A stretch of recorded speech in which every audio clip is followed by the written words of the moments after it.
ఒక్కొక్క ఇంటికి 5 లక్షల రూపాయలు ఇస్తూ ఏదో శాంక్షన్ చేశాం వదిలేశామనే కార్యక్రమం కాదు. మీ ఆత్మగౌరవంతో మీరు బతకాలనే ఆలోచనతో మేము శాంక్షన్ చేస్తూ ఉన్నాం. మీరు కట్టుకోండి. ప్రతి వారం మీరు ఇల్లు పూర్తి చేస్తూ ఉంటే వారం వారం మీకు బిల్లులు ఇచ్చే కార్యక్రమాన్ని చేపడతామని చెప్పి ధైర్యంగా హౌసింగ్ శాఖ మంత్రులు శ్రీనివాసరెడ్డి గారు చెప్పటమే కాదు, చేసి చూపిస్తూ ఉన్నాం. ఈరోజు వారం వారం మీరు ఇల్లు ఎంతవరకు పూర్తి చేసుకున్నారో బిల్లు అప్లోడ్ చేస్తే ఆ వారం వారం ఈరోజు బిల్లులు రిలీజ్ చేస్తూ ఉన్నాం. అందుకే రాష్ట్ర వ్యాప్తంగా ఉన్నటువంటి నిరుపేద ప్రజలు ఈరోజు ఇందిరమ్మ ఇళ్ళు పొందినటువంటి లబ్ధిదారులందరికీ కూడా విజ్ఞప్తి చేస్తున్నాం. ఒక్కరోజు కూడా మీరు ఆలస్యం చేయబాకండి. మీ ఇంటి నిర్మాణం రోజు రోజు త్వరగా కట్టుకోండి. ప్రతి వారం ఇది రాష్ట్రం మొత్తానికి చెప్తా ఉన్నాం. ప్రతి వారం మీకు బిల్లులు ఇస్తాం. త్వరితగతిన మీరు ఇల్లు పూర్తి చేసుకొని ఆత్మగౌరవంతో మీరు గృహప్రవేశం చేసినప్పుడే ఈ రాష్ట్ర ప్రభుత్వానికి అందం ఆనందం మా అందరికీ తృప్తి ఉంటుందని ఈ సందర్భంగా మనం చేస్తూ ఉన్నాం. మీరు పాలు పొంగిచ్చి ఆ శాసనసభలో ఉన్నటువంటి మీ ప్రజాప్రతినిధిని పిలుచుకొని ఆ గ్రామం అంతా కూడా ఒక పేదవాడి కళ ఈరోజు నిజమైనందుకు పండగ చేసుకుంటా ఉంటే ఆ పండగ చూడాలనేదే ఈ కాంగ్రెస్ ప్రభుత్వం యొక్క లక్ష్యమని కూడా ఈ సందర్భంగా మనం చేస్తూ ఉన్నాం.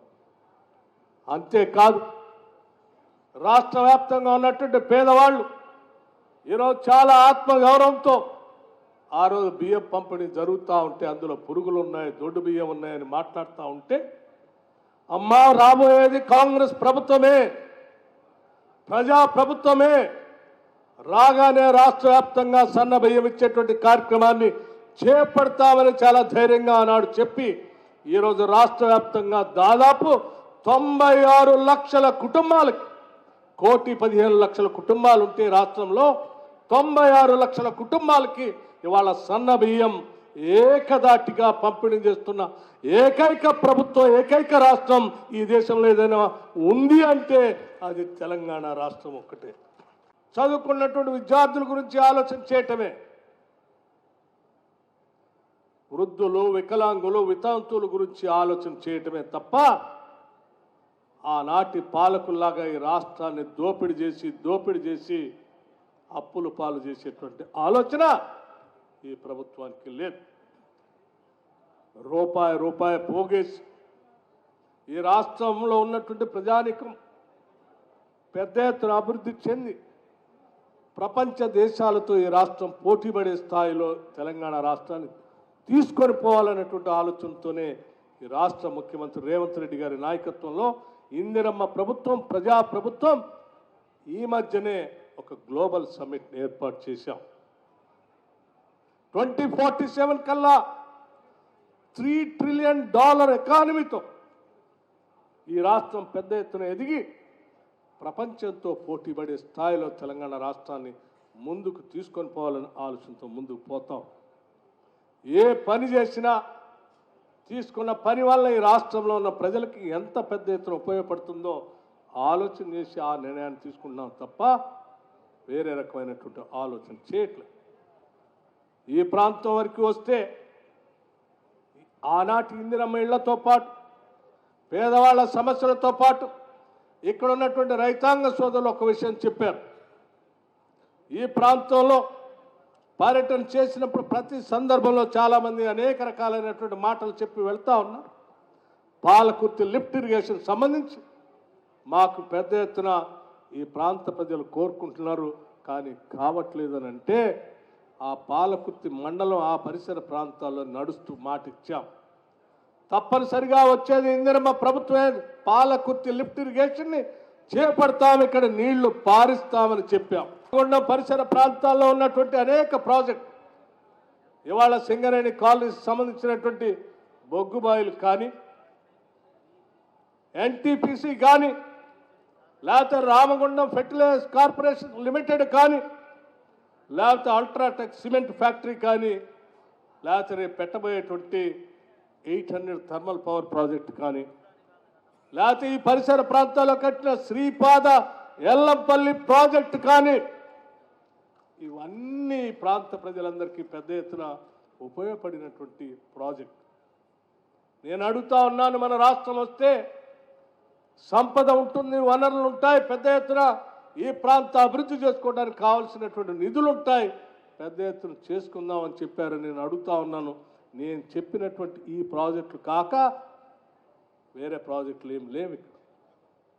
మరి ఈ ప్రాజెక్టులో నేను చెప్పిన ప్రతి ప్రాజెక్ట్ ఆనాటి కాంగ్రెస్ ప్రభుత్వాలు తీసుకొచ్చినాయి తప్ప 10 ఏళ్లు పాలించినటువంటి టీఆర్ఎస్ పార్టీకి సంబంధించినటువంటి ప్రభుత్వం ఈ ప్రాంతంలో ఒక్క ప్రాజెక్టు కూడా తీసుకొని రాలేదు. మరి ఏ ప్రాజెక్టు తీసుకొని రాకపోతే జీవన స్థితిగతులు ఎలా మెరుగుపడతాయి, ఎలా ఉద్యోగ అవకాశాలు వస్తాయి అంటే ఏమీ లేదు. అందుకే మేము మా పాలన కానీ మా ఆలోచన కానీ చాలా స్పష్టంగా ఉంటాం. ఆ ప్రాంతానికి కావలసినటువంటి నిధులు, నీళ్లు, వనరులు, వాటితో అక్కడ రావాల్సిన ప్రాజెక్టులతో పాటు అవన్నీ చేస్తూ ఆ ప్రాంతంలో ఉన్నటువంటి మిగతా ప్రజలకు కావాల్సిన ఆ సోషల్ రెస్పాన్సిబిలిటీతో కూడినటువంటి మినిమం నెసెసిటీస్ లైక్ ఇళ్ళు కానీ, పెన్షన్ కానీ ఇవన్నీ చేస్తూనే ఈ అభివృద్ధి కార్యక్రమాలన్నీ చేసుకుంటూ ముందుకు పోతా ఉన్నాం. కాబట్టి ఈ ప్రాంతం అభివృద్ధి చెందింది. బకూర్ గారు వారు కూడా ప్రత్యేకంగా ఒక స్లిప్ రాసి ఇస్తూ ఉన్నారు, సింగరేణి కార్మికులకు సంబంధించిన సమస్యలపైన మాట్లాడమని.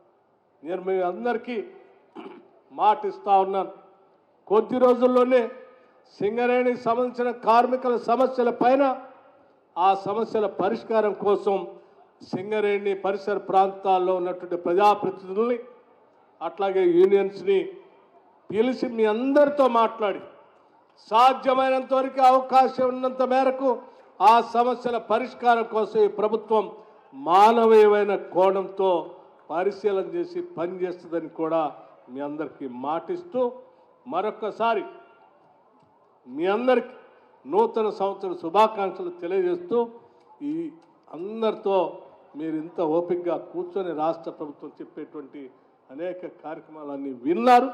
దయచేసి ఇక్కడ నుంచి వినటమే కాదు, మీ గ్రామాలకో మీ ఇళ్లకు వెళ్ళినప్పుడు ఈ రాష్ట్ర ప్రభుత్వం చేస్తున్నటువంటి కార్యకలాపాలను కూడా మీరు కనీసం మీ పక్కింటి వాళ్ళకో 10 మందికో చెప్పి మంచి పనులు ఇంకా పెద్ద ఎత్తున ఈ ప్రభుత్వం చేయటం కోసం, అందరి ఆశీర్వాదాలు పొందడం కోసం ప్రయత్నం చేయవలసిందిగా మీ అందరికీ నేను విజ్ఞప్తి చేస్తూ ముగిస్తా ఉన్నాను. నమస్కారం. అసలైన తొలి వెలుగు. ఫాలో వాట్సాప్ @తొలి వెలుగు official.